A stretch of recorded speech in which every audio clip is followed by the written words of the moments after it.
I didn't plan on spending the night in an airport bathroom stall, but that's where the truth finally hit me.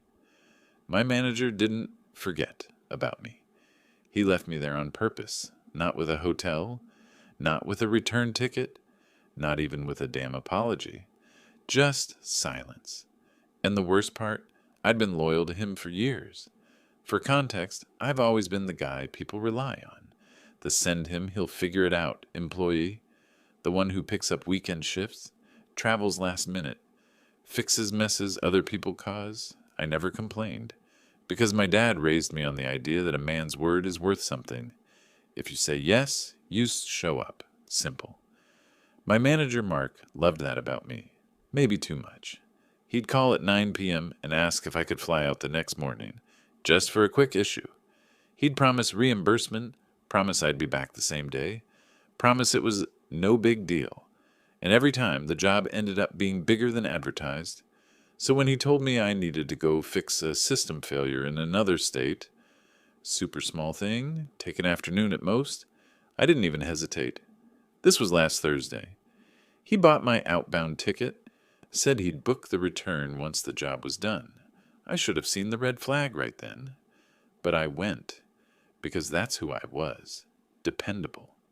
The client site was a construction zone disguised as an office. Wires hanging from the ceiling, dust on every flat surface, systems half installed, half broken. Nothing matched what Mark described. He told me it was a simple configuration. In reality, it was a Frankenstein mess built by someone who'd never touched our software before. I called him. No answer. Texted, delivered, no response. 2 hours later, when I realized the project was going to take all evening, I called again, straight to voicemail. I sent him photos of the disaster I was dealing with, thinking maybe seeing the chaos would push him to respond. Nothing. By 7 p.m., the building's power had one of those intentional shutdown cycles. Apparently, they'd warned Mark weeks ago. I had to finish the repair using a flashlight app and backup power from a generator that sounded like it was dying slowly. I was frustrated, but I was still focused on the job, because that's the kind of worker I am. When I finally walked out of the building at 10:30 p.m., the air was cold enough to sting. I sat on the curb outside the entrance with my bag beside me and called Mark again. Voicemail, I checked my email, no itinerary, no ticket back, nothing.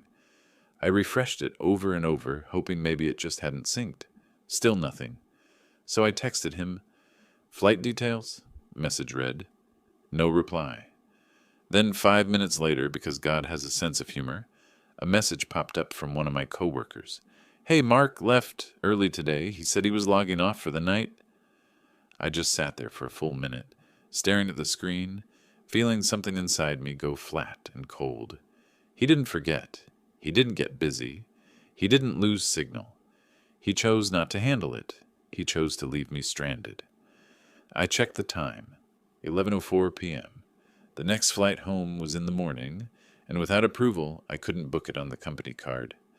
I wasn't about to drop hundreds on a last-minute ticket using my own account again.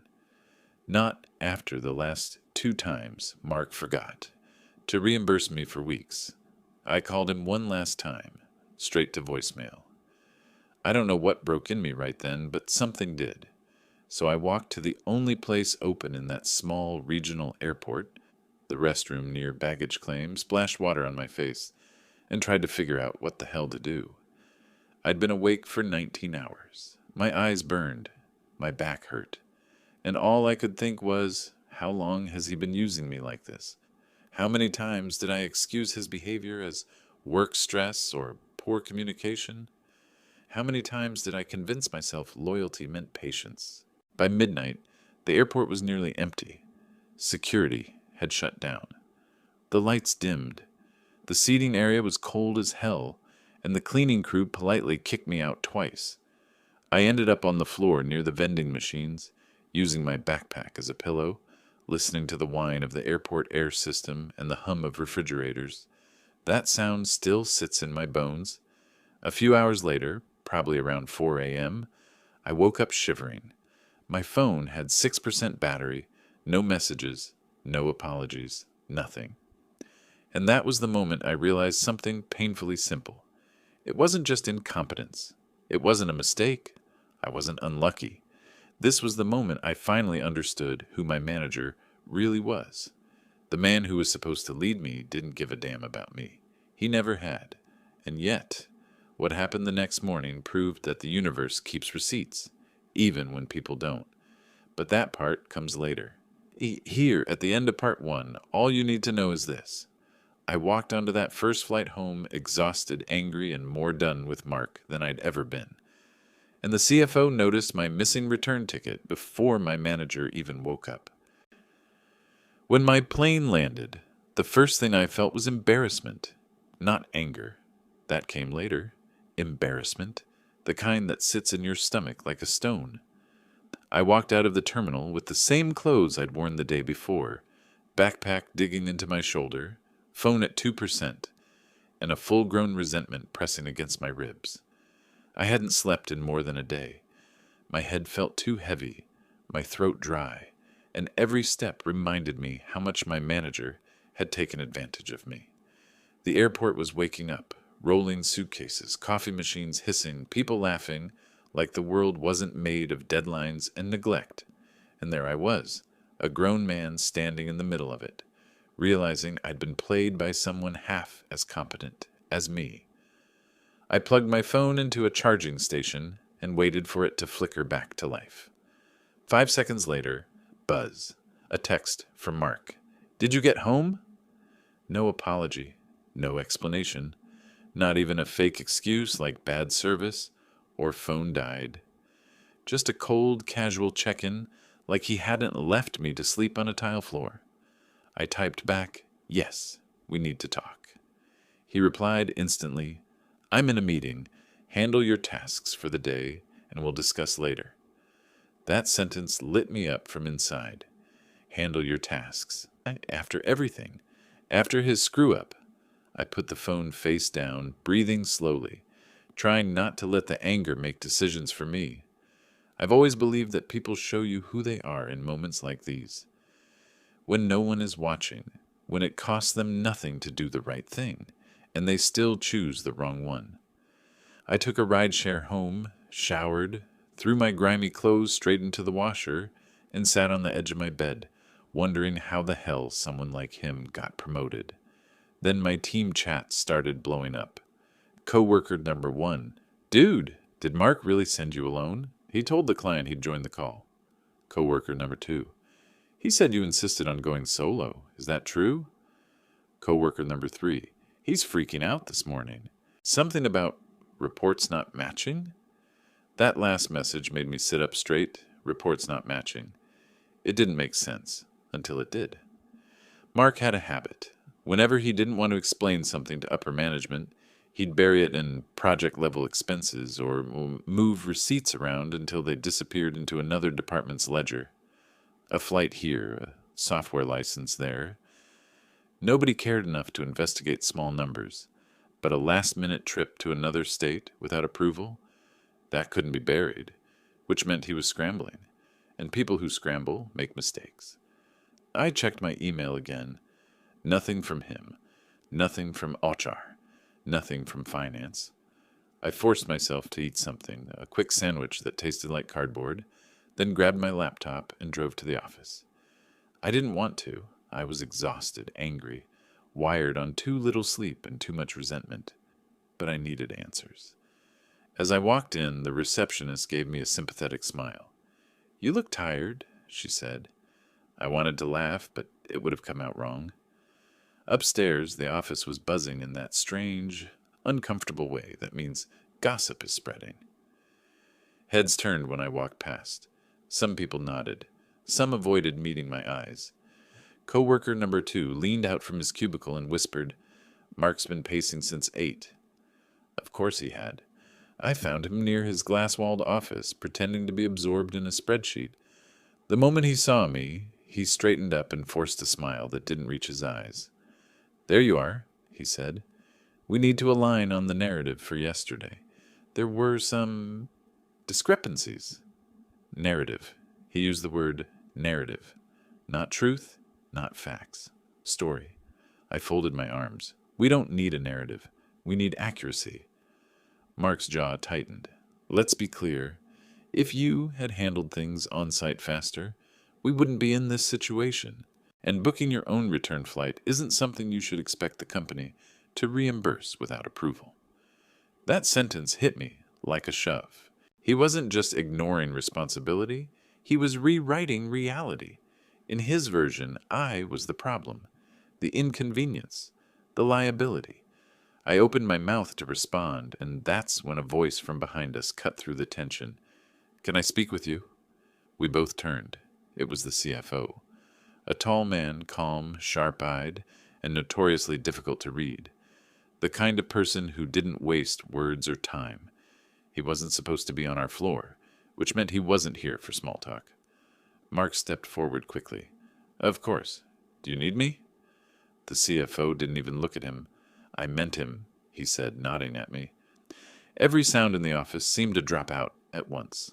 Mark's smile froze.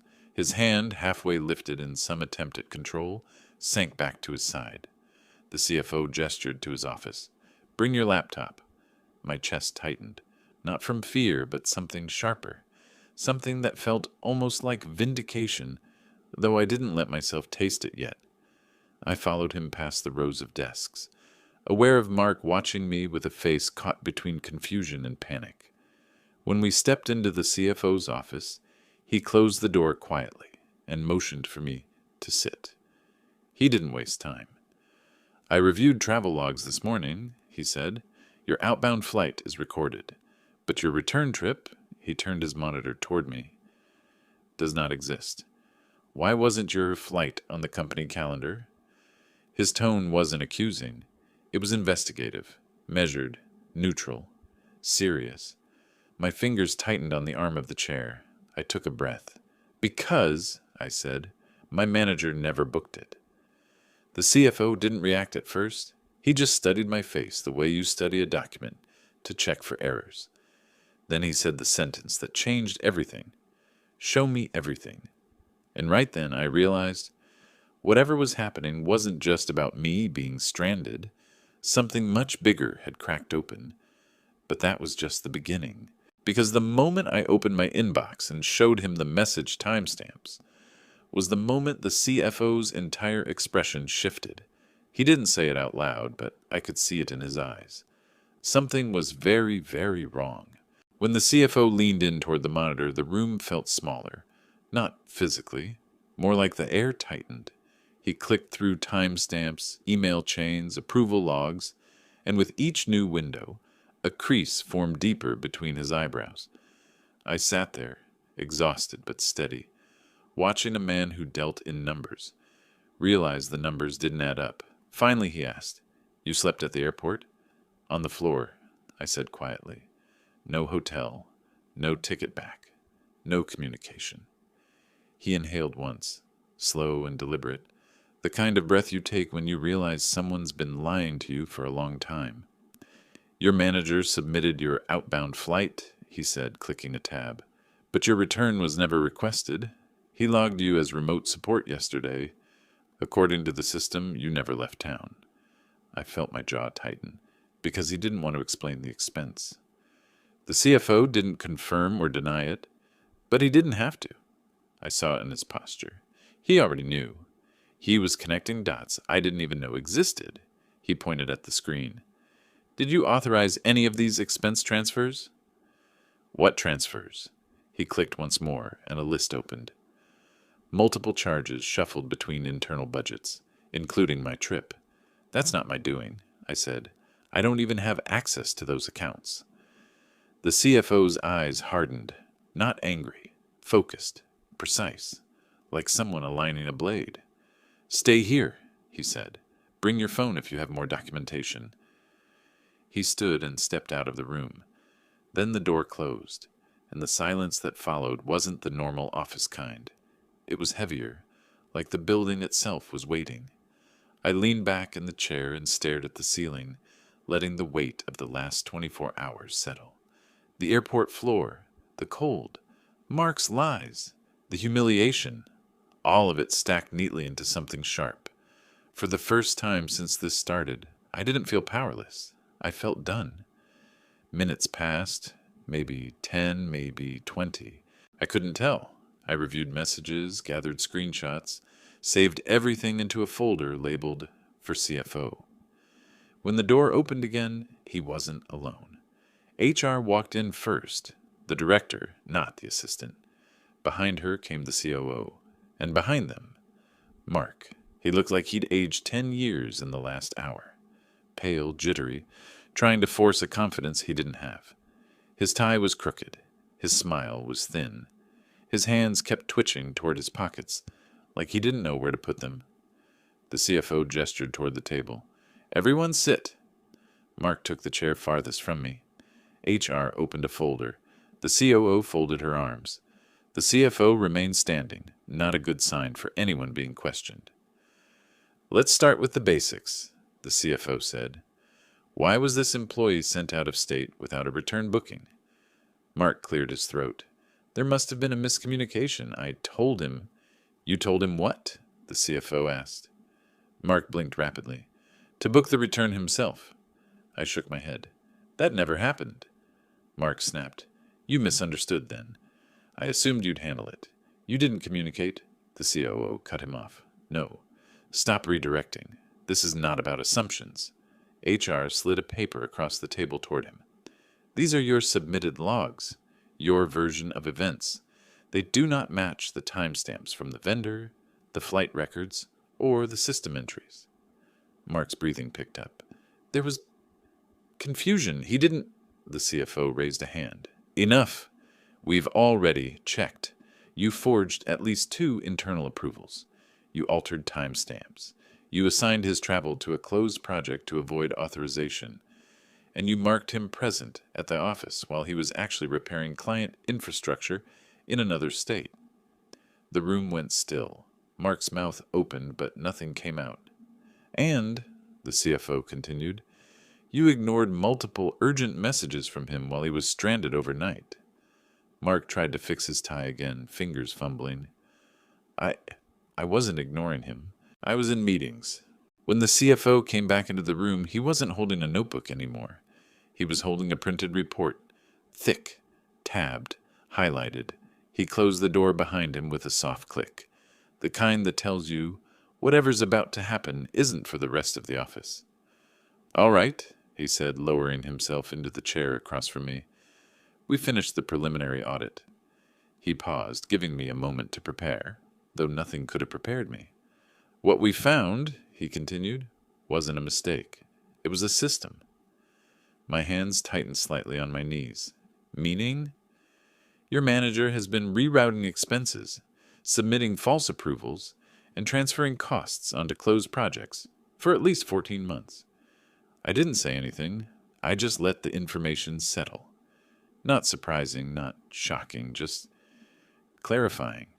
A truth that finally made everything make sense. He used your trips," the CFO went on, "because you never complained, because you worked fast, because he could count on you not to question his decisions." A quiet pulse of anger flashed through me, but it faded just as quickly. I wasn't angry at myself, not anymore. I'd done what people with work ethic do, trust, and he'd taken advantage of that. The CFO leaned back. "He targeted you because you made it easy to hide his tracks." That one hurt a little, but the hurt was honest, and honesty is easier to carry. "I'm sorry you were put in that position," he added. I nodded once. "What happens now?" "Well," he exhaled, "HR and legal are drafting the paperwork. He will not be returning to the company. We're also notifying the departments he used as dumping grounds, and we'll be conducting interviews with the rest of your team." He paused, then looked at me, directly without hesitation. "Thank you for not covering for him." No one had ever said that to me before. Not a boss, not a director, not anyone. I didn't know what to say back, so I said the only honest thing. "Thank you for listening." The CFO gave a tight but sincere nod, closed the folder, and said, "Let's get you taken care of now." He walked me through the reimbursements, every cent, every mile, every receipt. He apologized for the night I spent in the airport. He logged it as emergency lodging issue, even though we both knew it was more than that. Then he surprised me. "You'll be transferred to a different division," he said. "Better leadership, better structure, better advancement path." My chest felt lighter. Not relief, not triumph. Something quieter. Something that felt like the emotional equivalent of a clean room and an open window. He continued, "Your new manager made the request personally after hearing what happened." I blinked. "They requested me?" "You have a good reputation outside your own department," he said. "People notice hard workers, even when bad managers don't." I didn't trust my voice enough to answer, so I just nodded. Before I left his office, he added one more thing. "If anyone pressures you to stay quiet about this, come to me directly. Mark isn't the first manager who's tried this, but he will be the last who gets away with it." That sentence wasn't loud, it wasn't dramatic, but it carried weight, a promise, a line drawn, a shift in the way the building breathed. I left his office and walked through the hallway. My floor was silent when I stepped out of the elevator. The kind of silence that means everyone knows something big happened, but no one wants to be the first to admit they're curious. When I reached my desk, people suddenly found reasons to look away.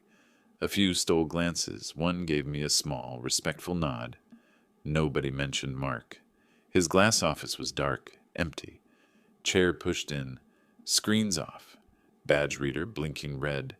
You don't realize how loud someone's presence is until it's gone. I grabbed my things. Just my laptop, notebook, and a mug I wasn't even sure I liked anymore. Then I walked out of the building into clean air that felt a lot less heavy than the day before. "I checked your calendar," the CFO replied. "There were no meetings." Mark swallowed. Hard. The COO leaned forward. "Do you understand the liability you exposed this company to? You sent an employee across state lines without documentation, left him without lodging, and then attempted to alter records to conceal it." "I didn't conceal anything," Mark whispered. "You attempted to," HR corrected, "and then blamed the employee for your decisions." I watched it all quietly, not enjoying it, not gloating, just observing, like seeing a storm finally break over the right part of the sky. The CFO turned to me. "Do you have anything you want to add?" I slid my laptop forward. "This folder contains screenshots, message logs, timeline notes, and photos from the site. You can verify everything." He nodded. "We will." Then he looked at Mark one more time and said the sentence that ended it. "You are suspended effective immediately pending termination review. You will hand over your badge and devices before leaving the building." Mark's face went blank, not shocked, not confused. Blank, like someone who'd been holding up a wall for years and finally felt it collapse. He stood up slowly, like the air had thickened around him. "This isn't fair," he whispered. "I gave everything to this job." The CFO's reply was cold enough to leave frost, "And you took from your team to do it." HR escorted him out. The door shut. Silence again, but a different kind this time. Cleaner. The CFO sat down finally, looking less like a prosecutor and more like what he actually was. A man trying to keep a company from falling apart due to one person's ego. "You did the right thing coming forward," he said, "but I need you to understand something." I waited. "This isn't over yet. What we found in his files," he hesitated. "It suggests a pattern. Expenses, approvals, reassignments. This may go deeper." I exhaled slowly. "What do you need from me?" "For now, stay available today. Don't talk to anyone on your floor, and don't leave the building." That last sentence cut through me sharply. For a moment I thought I was in trouble too. But then he added, "You're safe. I'll explain soon." He stood and left with the COO. HR followed, and I was alone again. But not stranded this time, not powerless, just waiting for whatever came next. And then silence, the kind that means something's gone wrong. Because when the CFO returned 30 minutes later, he wasn't asking questions anymore. He was giving orders, and that's when everything truly changed. In the parking lot, sunlight hit the pavement at just the right angle. Warm, not too sharp. The kind that makes you feel awake rather than exposed. I sat in my car for a minute, engine off, hands on the steering wheel, letting everything catch up with me. Not triumph, not revenge. Something simpler, peace, the kind that comes from finally stepping out of a shadow you didn't realize you'd been standing in. I turned on the ignition and started driving home. No rush, no deadlines, no stress chewing at the edges of my thoughts. Just me, the road, and a quiet sense of finally being treated like a human being instead of a resource. That evening, I sat on my couch with takeout, watching the sun go down through my living room window. My phone buzzed a few times, messages from coworkers. "We heard." "Good for you."